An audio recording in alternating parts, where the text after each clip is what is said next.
What's up, Young Life and Wildlife? We are so excited that you decided to join us this Friday.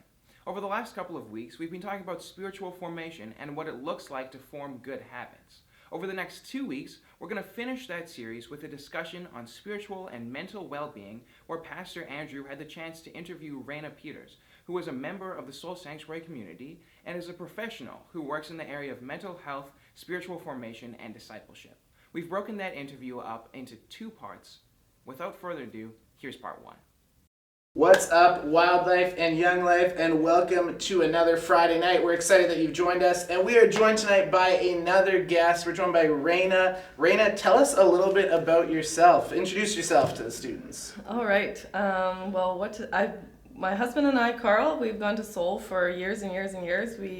You were my youth leader, or you guys were youth leaders the first year I was in youth, I think. Yeah. So that's a long time ago now. But yeah, we started coming to Soul, I think, when we were engaged, and we got married very young. So we've been married 15 years. Oh, congratulations.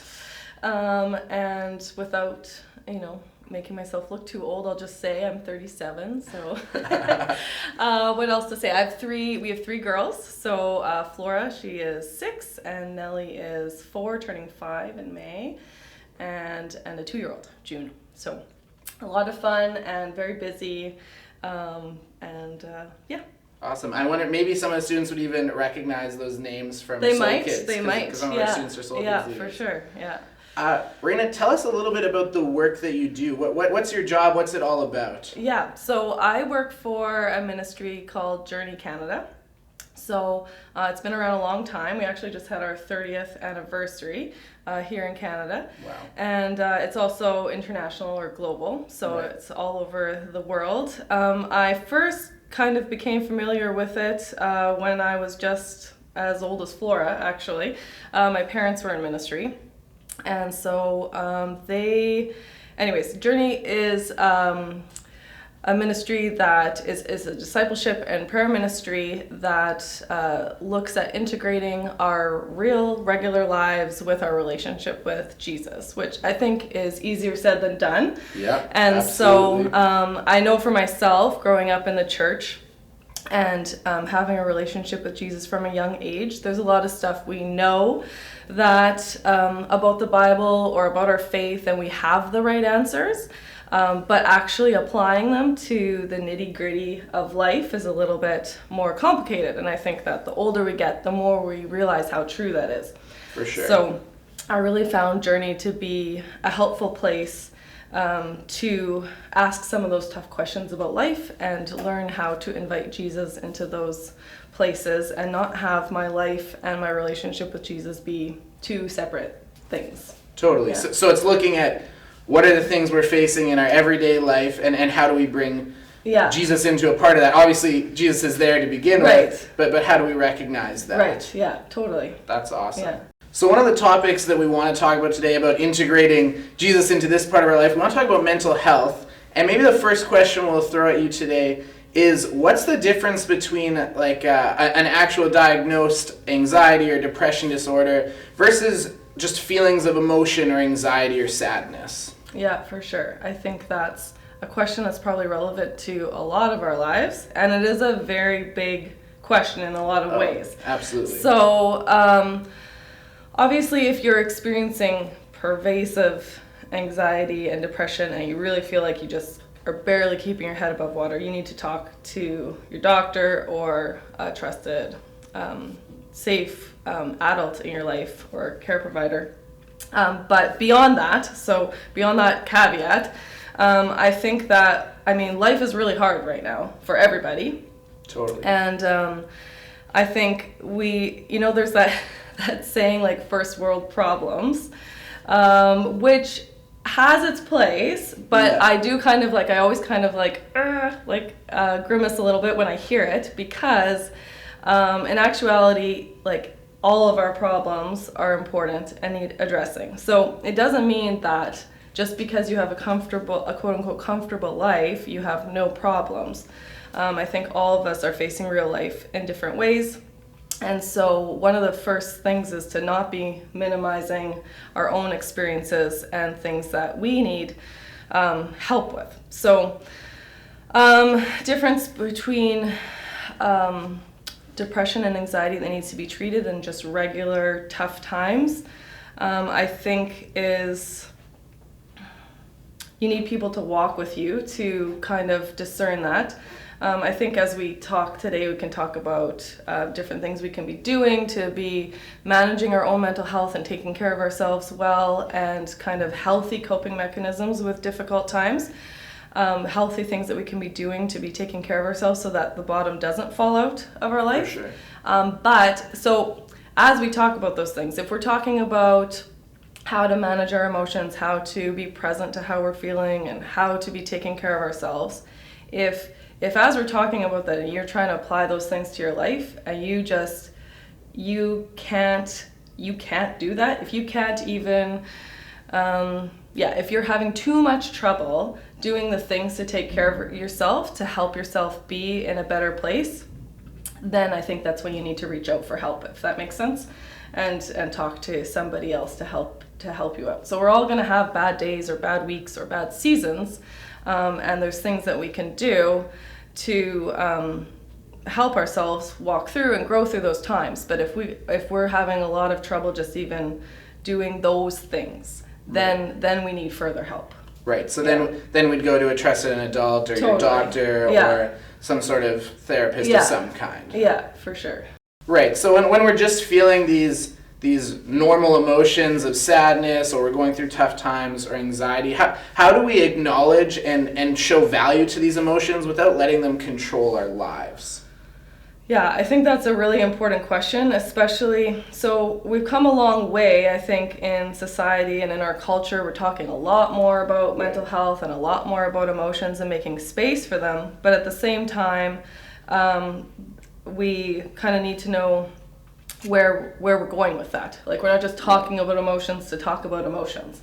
Emotions are there to help us get somewhere or to communicate something with ourselves. So I know for myself, because of my own parents' story, which is what kind of led me into working with Journey. So when I was growing up in my younger years, my parents were working through some of their own personal issues and their own sense of self, and then it also affected their marriage. And so, we live in this world where even if we have a faith with Jesus, life is imperfect. And so my own sense of self growing up, because I was growing up in this home where my parents were working through their own issues, even though they loved Jesus, it was real life. And so life's messy. Yeah, totally. So I grew up feeling feeling anxious and low self-esteem, and you wouldn't have necessarily seen it on the outside. Right. On the outside, I did well in school, and I was heavily involved in sports, right. and some of those things were healthy coping mechanisms for me. But when they become things that totally wall us off from being real or honest with anybody in our lives, then that it skews over into the unhealthy category. So even now, as an adult, with all this work that I've done in my own life in terms of processing my own emotions and inviting Jesus to be with me in them and going on this own discipleship journey throughout my whole life, even now I can wake up in the morning and feel anxious about something. Right. And so I think that, like I said, our emotions are there to communicate something with us and to point us to things and to help us move, but we're not always good interpreters of them. So we're learning to acknowledge our emotions, but now we need to also learn what are our emotions actually telling us. Right. And so one thing that's been helpful for me is if I feel anxious, I need to pause, take a breath, be like, okay, what's going on here? I'm feeling anxious. Is there something that I'm worried about? Is there something that I'm afraid of or concerned about? It could be that I'm worried about what so-and-so is going to think of me because I don't feel like I properly prepared for something. Right. But maybe in reality I am prepared and I'm just being hard on myself. Right. Or maybe I am too afraid of what that person thinks of me, and then I really need to talk that out with God. Okay, why am I so afraid of what this person thinks of me?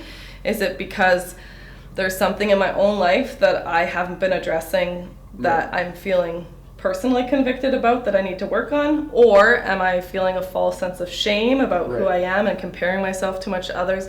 And so it's the first step is, yes, to acknowledge what we're feeling. Right. The second question is to start asking why. Right. Yeah. And that can take a long time to grow in our ability to discern that and to figure it out. And I think the best way to do that is to just start, because the only way to learn is to practice.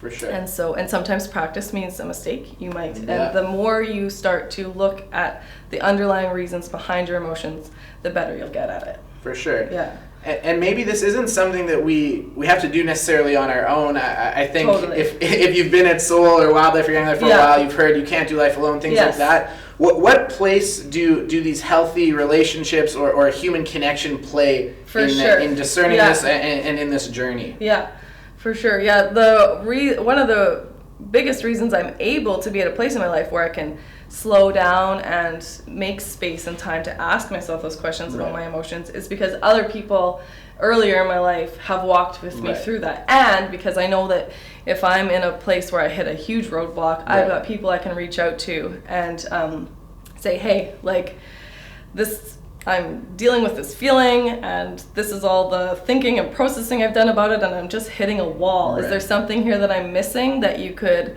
speak into for me? Or maybe I actually just need some prayer from a safe person in my life. So we definitely can't do life alone. I mean, that's something we say at Soul over and over and over again, and we say it at Journey too. Like, we really are created for a relationship. If you look at the Bible, it's all about relationship. 100%. From beginning to end, and even God, the Trinity, it's a relationship. There's the Father, Son, and Holy Spirit, and they are always in relationship with one another. And so we like to think that we can pick and choose when we need people. Right. But the reality is we need people all the time.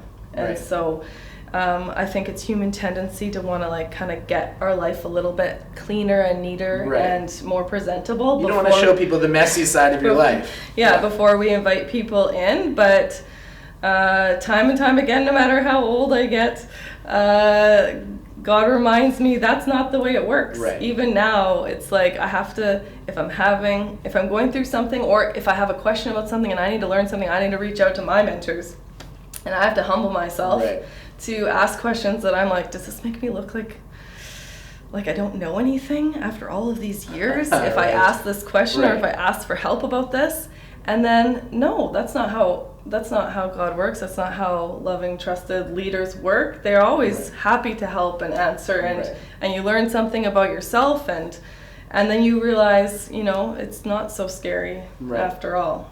So maybe for students, they need to, first find some of these trusted relationships. Maybe that's a youth leader, maybe that's a mentor, maybe that's someone else in their life.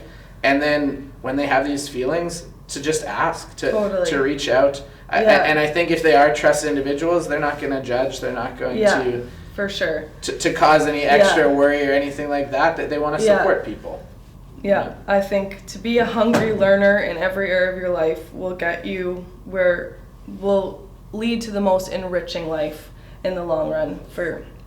It's something that I don't know why, but for some reason, ever since I was young, I just always, even when it was hard, I was like, I'm going to ask the stupid question. I'm going to ask the stupid question. It's not actually a stupid question, but you tell yourself it is.